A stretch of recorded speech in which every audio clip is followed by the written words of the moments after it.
ตรเซ็งญี่ปุ่นเขาเกือบเพ็ดได้เลยนะไปเจอนาทีบาปโอ้ยญี่ปุ่นเขาเสียทีมชาติบราซิลไป2-1แบบโคตรน่าเสียดายตั้งเวลาทำอีกเนาะญี่ปุ่นเขาเฮ็ดได้ดีตั้งเกมรับเป็นระบบระเบียบแล้วมีโอกาสได้สวนกลับเขาก็ยิงได้อีก1-0ตั้ง2เนาะบราซิลแก้เกมโดยการลิ่นลูกโยนเนาะลิ่นลูกกลางอากาศเป็นจุดอ่อนของทีมชาติญี่ปุ่นเนาะแล้วก็เฮ็ดได้อีกโยนไปให้คาซิมิโร่เนาะมงโจเข้าไปทำบิดคิดว่าเกมนี้จังใดญี่ปุ่นเขาเหนือแหละแบบว่าโซกกับมีเนาะเพราะว่าบราซิลมีโอกาสยิงโจ2-3เทื่อแบบโจได้ปัดได้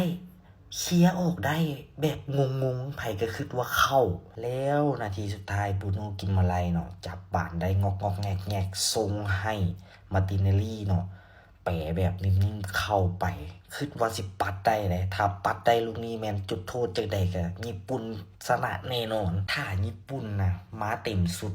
1เอนโด2มิโตมะ3มินามิโนะมื้อนี้นะถ้ามีมิโตมะโตเดียวเท่านั้นนะชนะเพราะว่าอย่างเกมริมเส้นมื้อนี้บ่ส่งผลกระทบให้บราซิลเลยเว้ามาแล้วเสียดายถ้ามีบอกเลยบ่ต่ำกว่า3เม็ดเพราะว่าหยังได้โอกาสสวนแต่ละเทื่อนะสวนบ่เป็นผลจักเทื่อแต่ก็บ่เป็นหยัง2030เอาใหม่น่าจะมีโซกว่านี้สมุไรสู้ๆบ๊ายบาย